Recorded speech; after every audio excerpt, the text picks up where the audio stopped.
জি, আমি এখন দাঁড়িয়ে আছি। আপনারা দেখছেন যে কি মোহাম্মদপুর যে এগ্রোর সামনে। আপনারা জানেন যে ছাগল কাণ্ডে কিন্তু কিছুদিন আগে একটি ভাইরাল হয়েছে ইফাত। সেই ইফাত কিন্তু কিনতে গিয়ে কিন্তু মূলত এই যে এগ্রো সাদেক এগ্রো যে সেই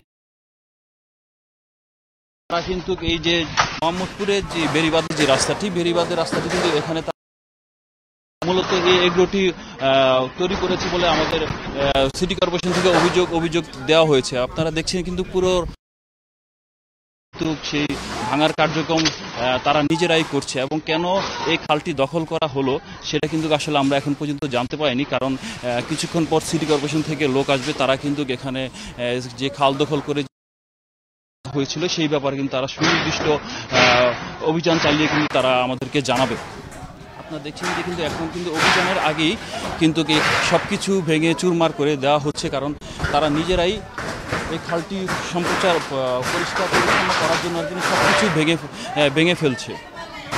এই যে আপনারা দেখছেন ডান পাশে কিন্তু মূলত যে এগ্রোর যে ভবনটি, এখানে আমরা ভেড়া দেখতে পাচ্ছি। এই এগ্রোতে কিন্তু বিভিন্ন ধরনের ভেড়া, ছাগল এবং বিভিন্ন বিদেশি যে জাতগুলো আছে সেগুলো কিন্তু এখানে নিয়ে আসা হয়েছে এবং তার বিরুদ্ধে কিন্তু আমি যতটুকু জানি এর আগেও কিন্তু কিছু অভিযোগ আসছিল। সেই অভিযোগের ভিত্তিতে কিন্তু তাকে বারবার নির্দেশনা দেওয়া হলো। এই সাদেক এগ্রো ফার্ম কিন্তু তার যে কার্যক্রম ছিল সেই কার্যক্রম থেকে তারা কিন্তু কোনো অগ্রসর হয়নি।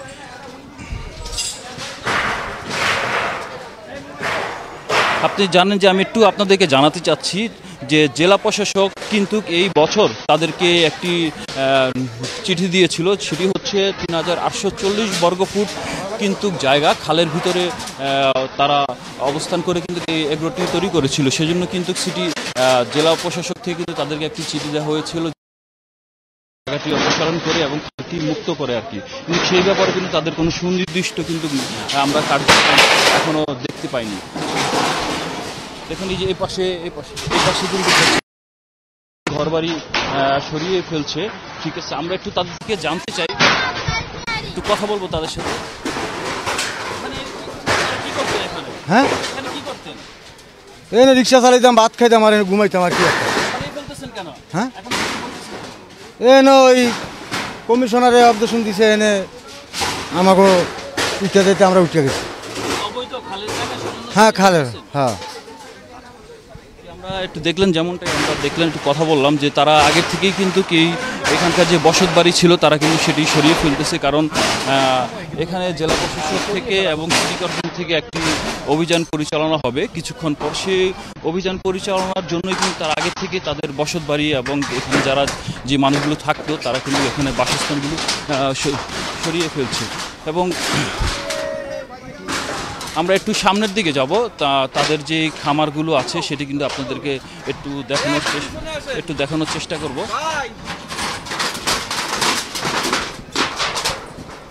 আপনারা দেখছেন এই যে মূলত হচ্ছে মোহাম্মদপুরের এই খালটি কিন্তু সোজা বরাবর ওই পাশ থেকে কিন্তু এদিক বরাবর আসছে। দুই পাশ কিন্তু মোটামুটি আপনারা দেখছেন খালের যে অংশটি দেখা গেল, এই পাশে এসে কিন্তু খালটি স্টপ হয়ে গিয়েছে এবং এখান থেকে কিন্তু আপনারা দেখছেন যে এগ্রোর যে ফার্মটি, সাদেক এগ্রো ফার্ম, সেই ফার্মটি কিন্তু মূলত এই সীমানা এখান থেকে তৈরি হয়েছে। এই যে এখানে আমরা পিলার দেখতে পাচ্ছি, এই পিলার থেকে মূলত তাদের এগ্রো ফার্মটি তৈরি হয়েছে। আমরা এখানকার কিছু সাধারণ মানুষের সাথে এখানে কথা বলেছি, তারা বলতেছে যে এই এগ্রো ফার্মটি, সাদেক এগ্রো যে ফার্মটি আছে সেটি কিন্তু মূলত তাদের কোনো মালিক অন্য একজনের থেকে লিজ দিয়ে মূলত কিন্তু এই এগ্রোটি তারা এখানে দিয়েছে এবং তারা এই ব্যাপারে কিন্তু তারা অনেকেই বলতেছে যে অনেক কিছু জানে না। কারণ তাদের যদি নিজেদের জায়গা হতো তাহলে কিন্তু কোনো সমস্যা ছিল না। তারা নাকি এই ফার্ম দেওয়ার জন্য বিভিন্ন জায়গা থেকে তারা এগ্রোটি তারা ভাড়া নিয়েছে। আমরা এই যে একটু তাদের এগ্রোর দিকে যাচ্ছি, দেখেন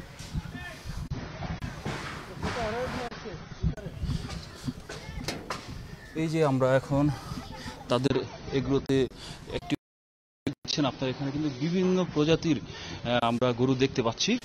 এক একটা গরু কিন্তু অনেক দামে চড়া দামে তারা বিক্রি করে এবং তার বিরুদ্ধে কিন্তু বিভিন্ন অভিযোগ আসছে। উনি স্বল্প দামে গরু কিনে মানুষদেরকে বিভিন্নভাবে প্রতারিত করে এবং বিভিন্ন প্রজাতির বাইরের বিভিন্ন ব্র্যান্ডের প্রজাতির গরু বলে উনি কিন্তু মূলত এই গরুগুলো বিক্রি করে থাকেন। সেই অভিযোগ কিন্তু আমাদের কাছে আসছে, আমরা যতটুকু জানতে পেরেছি।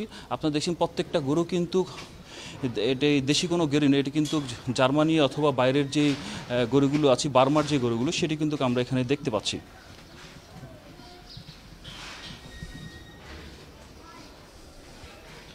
আমি একটু জানিয়ে দিতে চাই 2021 সালে কিন্তু অবৈধভাবে 2021 সালে অবৈধভাবে 18টি বার্মা জাতের গরু কিন্তু হযরত শাহজালাল বিমানবন্দর থেকে বাইরে থেকে নিয়ে আসা হয়। তখন কিন্তু যে বিমানবন্দর কর্তৃপক্ষ কিন্তু সেই গরুগুলো কিন্তু জব্দ করে কিন্তু তাদের বিরুদ্ধে কোনো ব্যবস্থা নেয়নি। বাট সরকার কিন্তু এই গরুগুলো জব্দ করে বিভিন্ন জায়গায় সাভারের যে ডেইরি ফার্ম আছে সেখানে কিন্তু তারা রেখে দিয়েছে।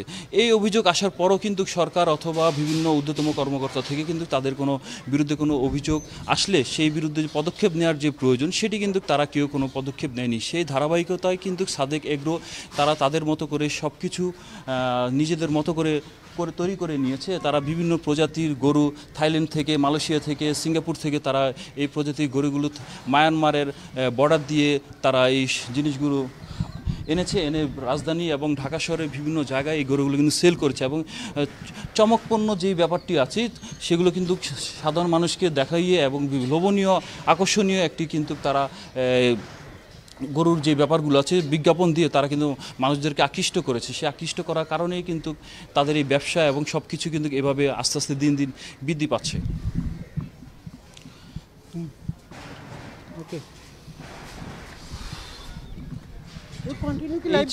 এই ছিল দেখতে পাচ্ছেন এই পুরোটাই কিন্তু সাদেক এগ্রোর যে প্রজেক্ট। এই খালটি ধরেই কিন্তু পুরো খালটি কিন্তু একবারে সোজা কিন্তু মেন রোড দেখে আপনার মোহাম্মদপুর যাওয়ার কথা ছিল, কিন্তু এই এগ্রোটি কিন্তু এখানে বন্ধ হয়ে যায় কারণ অবৈধভাবে এটি দখল করে সম্ভবত এখানে এগ্রো তৈরি করা হয়। সেই ব্যাপারে কিছুক্ষণ পর কিন্তু আপনার সিটি কর্পোরেশনের লোকজন কিছুক্ষণ পর আসবে। তারা এসে এখানকার যে অবৈধ খাল দখল থেকে শুরু করে তারা কি জায়গা দখল করে আছে সেই ব্যাপারে বিস্তারিত তারা অভিযান পরিচালনা করবে এবং আমাদেরকে সব কিছু বিস্তারিত জানাবে। আপনারা চ্যানেলে অনলাইনের সঙ্গে থাকবেন, আমরা আপনাদেরকে বিস্তারিত সব কিছু আবার তুলে ধরার চেষ্টা করব এবং আপনাদেরকে সঠিক তথ্য জানানোর চেষ্টা করব। ধন্যবাদ। এখন জন্ম সনদ দিয়ে খোলো বিকাশ স্টুডেন্ট অ্যাকাউন্ট। নিজের বিকাশ নিজে কর।